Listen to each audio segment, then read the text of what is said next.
Hello, welcome to Fellowship in Essential Oils, where myself and Elizabeth for the last 2 years have gathered normally every week and we talk about an amazing gift from a plant. That's right, because essential oils come from plants. And of course, we're not doing that this week.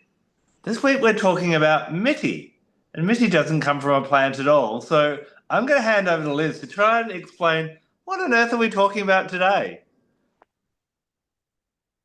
I knew you weren't going to be convinced. I've told you about this oil so many times. I've told you how much beautiful it is, and you're just not getting it. So I'm going to properly full on go for it today. What we're going to be talking about is Mitti Attar, which is from India, from Kanauj. And first of all, it's not strictly speaking an essential oil, it's an attar. Which means that it's a blend of an essential oil that's been distilled with usually sandalwood, and in the case of Mitti Attar, it's sandalwood. And yeah, it's clay pots. So it's just beautiful. So actually, you're in quite a unique position to understand it really without having smelt it. So describe the terrain and the climate of where you live in Australia for me. Okay, so I live in Western Australia, in the hills in a bushland area. If we head towards the west, we basically hit the ocean in about half an hour's drive. But if you start going inland, you can drive for about 5 days, and most of that is going to be dry desert land. One of the things that we're renowned for in Australia is that we have a lot of iron. We're a big exporter of iron, and so a lot of our soil is that beautiful red that you may see if you see pictures of Uluru, the large rock that we have in the middle of Australia, and things like that. But yeah, it's very kind of dry and desertous, apart from around the outskirts where all the cities are. So am I right in thinking you go for long periods of time without rain? We do, yeah, exactly. Even our winters, it is winter today, and at the moment, and we're not forecast to have rain for at least the next 8 days or so. Right. And so 8 days, does that feel long? Do you go in? So you're in your winter now, aren't you? So in the summer, how long would you go without rain? Oh, months on end without any. So how does it feel when the rain comes? Oh, there is that smell and that feeling when the rain comes on that dry earth. That kind of it's invigorating, but there's something I think there's even a name for it, parkour or not parkour. That's where you're bouncing off buildings. Petrichor, Petrichor. petrichor. That's it. Yes, that aroma is one of the best smells there is in the world. That's what Mitti Attar is. That's exactly what it is. So in Kanauj, which is like the perfume capital up in North India in Uttar Pradesh, they wait until the monsoon comes and they head down to the riverbanks. And as the rain comes down and it saturates the earth, of course, actually comes down in massive bucketfuls, they collect up all of the clay from the riverbanks to capture the petrichor. Then they fashion them into like either discs or clay pots so that they dry it out again.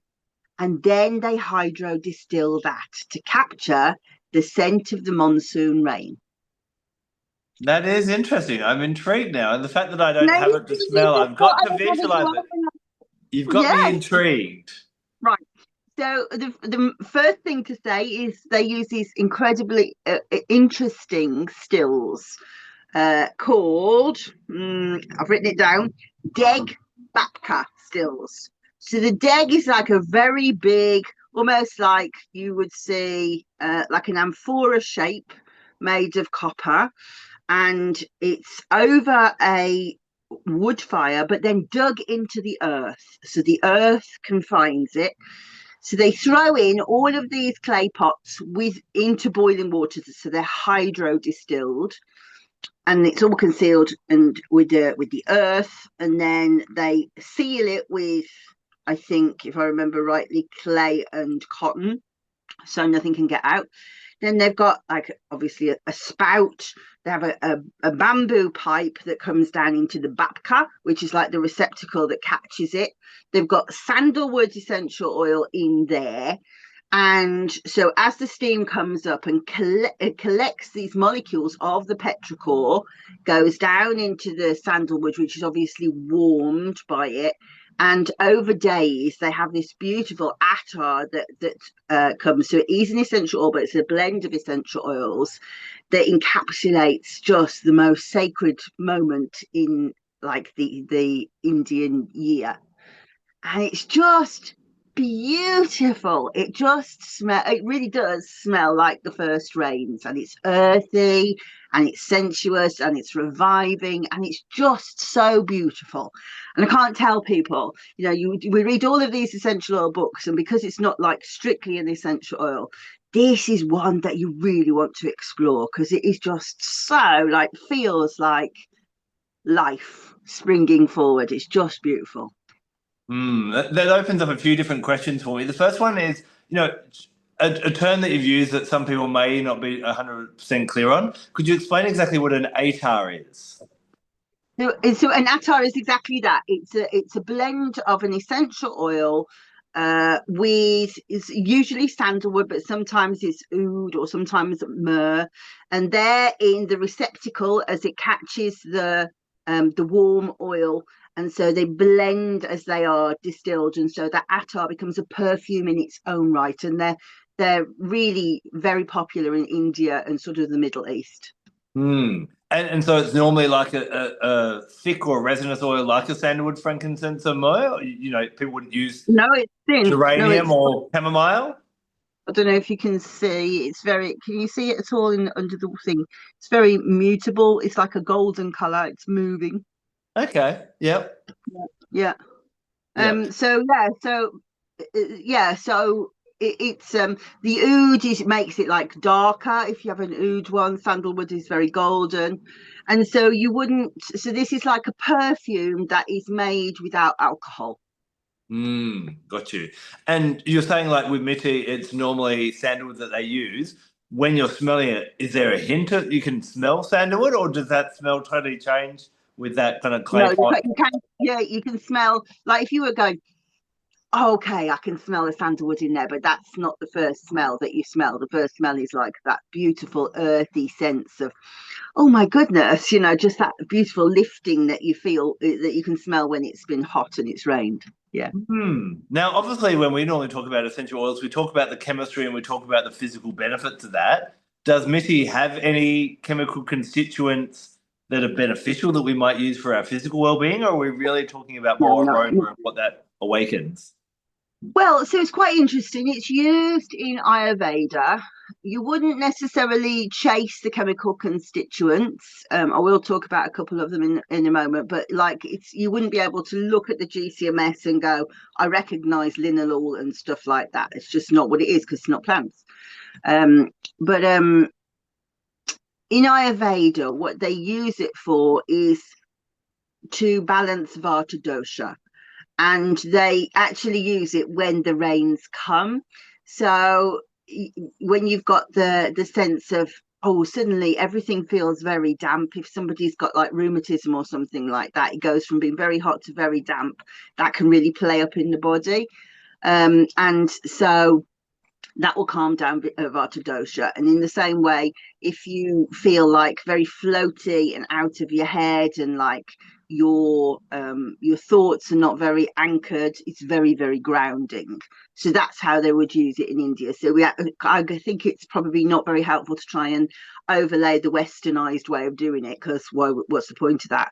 But just this idea of grounding and adding warmth to the body. So this idea of warmth and moisture together, bringing like the doshas back into line. Now, you obviously love the aroma of it. Have you ever used it for, apart from its aroma, have you used it for, I guess, anything, probably not physical? I'm guessing maybe that it might be good for possibly skincare with the sandalwood in there. But have you ever used it with clients or other people for any form of healing? So it is really good as a grounder. So if Yep. somebody comes to me with stress, it's lovely, and it's great because you can go, do you like that? And you don't have that.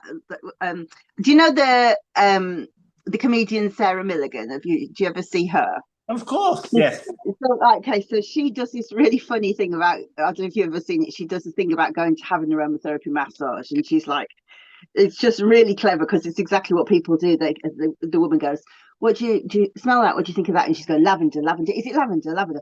Is it lavender? Is it lavender? No, no. Is it pine?" And she cannot switch her brain off because she's just like really wants to achieve with getting the answer right. Well, you just can't. You're like, "What? I don't know what that is," and you just sink into it because your brain remembers. I've smelt that before, but that's not like something that like I've smelt it when I've been walking around, but I couldn't put a label on it because it does smell like that moment of the rain's coming. So it's very good for if somebody has stress and they can't switch off. It's very grounding, and their brain can't like engage with it. Hmm. Now, I just want to share a thought that's come as you've been speaking, and I've been, learning a little bit about Mitty. This idea of the first rains coming and that transformation from that dry earth to that obviously very fertile and abundant rain that comes. Do you think this would be a good oil that we could work with when we are ready to, when the word that I'm kind of getting is being on the precipice, like the beginning of new abundance. And often, sometimes we get stuck in life where it's like, oh, is it going to be the same old, same old? Another bad day. Work's going to be the same. Would this be a really nice one to kind of shift where we are, ground us in our belief that things can always change, be open to the universe surprising and delighting us today, and kind of bringing in newfound abundance? Because one thing I often remind people when they're like, oh, I haven't met anyone or I can't find a job, I'm like, think about the day before you met your last partner and you were like, there's no one around. And then somehow you met your partner and the life changed. And I'm kind of getting a feeling that Mitty would almost kind of encapsulate that turning point that we have in our life, that real dramatic shift and bring and help us to Iron Baron. I think that's exactly right, and I think that um, well, so I was writing my notes up with ChatGPT, making sure that I'd organised them properly. And um, my ChatGPT insists on putting things in a poetic way that makes me want to go, it's disgusting what you've just written. I hate it. And I shout it all the time. That's rubbish. That's rubbish. Rubbish.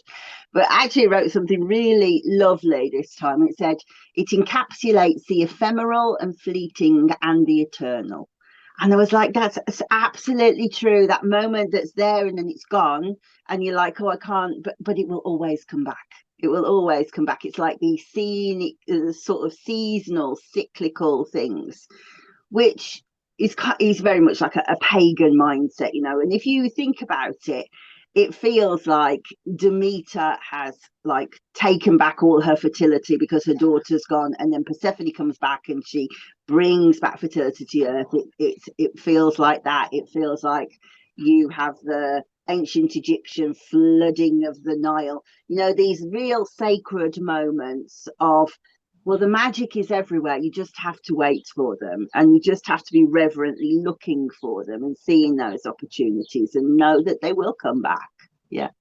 Because I guess, if we look back at our lives over, how many revolutions of the sun we've each been here, there've been moments in our life when we've ended a serious relationship or we've left an employment position or someone's passed away and we're like, I can't see a future forward. Like this is the end of my life type of thing.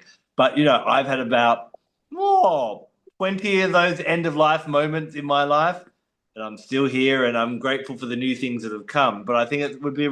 I really like that idea that it's almost a teacher of the cyclic nature of. Don't forget there are always good things just around the corner. And whenever things are tough, sometimes we just need to be reminded that you know around the next corner, on the next chapter, on the next page, who knows what we've got lined up for you, but it's going to be exciting. And that kind of captures that essence, doesn't it? Yeah. And I think that we are living in a time where my mum used to use a rather scathing term. She used to say people just insist on contemplating their navels, and it was just like she can't bear it. But like we're always being told, to what is our purpose, what is our like destiny, like me. But if you look back to the ultimate expression of like the priestess of the old time, her job was service to the earth. And her happiness came through seeing things through every, like, the lens of everything that was happening around you. And I think from that point of view, if you can kind of have that story of the rain in your mind, it's very good of going, do you know, I am just the tiny, I'm not even a speck of sand in time. It's really not important, and if I stop forgetting about it, the world will put it right, you know, rather than just keep focusing on the inward, inward, inward all the time, which has use, it has worth, there's no doubt about it. But sometimes if you're just focusing on when is my lover going to come, when am I going to have that promotion, you know, just the universe has a plan, just wait. You know. Yeah, for sure. And I love the fact that it is kind of infused with sandalwood. Sandalwood is almost the perfect oil for that. It is an oil of connection. It both grounds us to the earth, but also spiritually connects us, and we get that in the just in the aroma as well. We see in the fact that it is a parasitic plant that must reach out and be connected to other things for its survival. So it teaches us as an oil to, you know, to make sure that we form relationships and that we don't just contemplate our novel and become self-centered in that way. So it's almost as though the power of Mitti and the energy of Mitti is beautifully complemented by the sandalwood that it's so often created with. Exactly. And I knew as soon as I told you it was sandalwood, then I'd have your attention. I was thinking, I've told him the wrong thing in there. If I keep telling him clay pots, he'll be like, I don't get it. If I tell him sandalwood, he'll be like, oh, I get it now. But yeah, the sort of energetic resonance is very, very similar. So I said I would talk about the chemistry. If you looked at a GCMS, there's really nothing to like to anchor onto. But what you smell is a chemical called either geosmin or geosmin. So it's geosmin. No clue how you would say it. So that is the smell of the earth. So do you like beetroot? I, I'll eat it, but it neither surprises, you know, it neither delights me or disappoints me. What? I love beetroot. But so it's got like an earthiness to it, right? Beetroot. So Yes. that is because it's high in geosmin, however you say it. It's that in there that has that sort of earthy vibrance. And I'm going to say geosmin. I'm going to christen it. That's its name. Sorry to use a Christian narrative on an Indian. Oh, it's just so big in it. But anyway, that. Well, I've lost the track now. Yeah, so it's a tiny, tiny, tiny, tiny molecule. So you don't find it in essential oils really, or rather you wouldn't find it on essential oil GCMSs for most, but there is an idea that it might, for example, be part of vetiver, or it might be found in santanol as like a precursor to them, because they all have that earthiness, and it's almost like that might be the medicine. Yeah. Yeah. So would someone buy it purely just for its aroma and maybe its spiritual aspects that we're talking about today? And then how would they use it? Just as a natural perfume or in a diffuser? Yeah, yeah. That It's a perfume, really. Yeah, it's a beautiful perfume which smells so exotic. You know, mm, it's so funny. Like when I wear, because I do wear this, and actually, it's a standing joke in my family that any perfume that goes on me will just end up smelling like cat's pee. I just have that chemistry. This doesn't. This gets better, and the number of people that go, what are you wearing? Because it just smells so exotic and different. It's beautiful. So but from a like an aromatherapy point of view, you would use it to be grounded. Yeah. yeah. Now we always at the end of recording remember that we've forgotten to talk about one aspect. Safety. Do we have to be careful with safety here? Do we need to dilute this essential or this attar, I guess? So I don't dilute it. I've got one. Actually, I was very lucky, I should say. I was sent this by a producer who said, I just want you to try my oils. And I was like, okay, this is the best thing about my job ever. And this comes with a little roller ball, and I just put it on like that. But obviously I can flick the top off and use a few drops. It's dilute already, but I wouldn't want anybody to experiment using it if they were pregnant, because I really don't know the safety. But it seems to me a very safe product. Yeah. Okay, now the questions we always talk about, chakras. Where would you place this as a chakra essential oil? Root. Yeah, for that grounding effect type of thing. Yeah. Hmm. It is interesting though, there is also the Earth Star chakra, which is below our feet. That's kind of like our deeper connection to the earth and all that dwells where there on it. Whereas the base chakra is just about your relationship with the physical world. I am wondering whether this could be a nice Earth Star chakra one because it does connect us with the cycles of the earth, the abundance of the earth, all those different aspects. If it could kind of go a little bit deeper as well. Do you think? Yeah, yeah, I absolutely. That's absolutely true. Yeah. Mm. And would it have a planetary resonance? So I was a bit reticent to do this, but then I was thinking, okay, let's look at it through Vedic astrology, and I was like, okay, so it's no different. It's Saturn. Um, this idea, like we were discussing, how things can be very dull and monotonous and barren and changing and like brittle, all of those things, and then out of nowhere, there's just like it's like Jupiter, if you like, the great Mm. benefic coming down and bringing luck to it. But I would say it rules Saturn, which is lovely from my point of view because one of my main oils that I kind of go to for Saturn is spikenard, and I'm more and more reticent to use that because of how it is endangered and the sort of human cost of people going off to harvest it and leaving their kids in orphanages so they can go right up into the mountains and stuff. I've got very strong feelings about you shouldn't use that oil like just for the sake of using it. Whereas this is, although there's limited numbers of them, it's because there's not that much commercial viability of it, so you don't make huge amounts of it. But it's a really like sustainable resource, so it's a really good go-to for that kind of I'm just so sick. And if you like, for example, if you were like 20, age 29, and you're having that Saturn return and life feels so challenging, everything feels like it's just going right, get foundations, everything else goes, it's really hard time of life, it's a really great oil for those kind of transits where you're just like, where's the joy? This is awful, there's nothing good going on.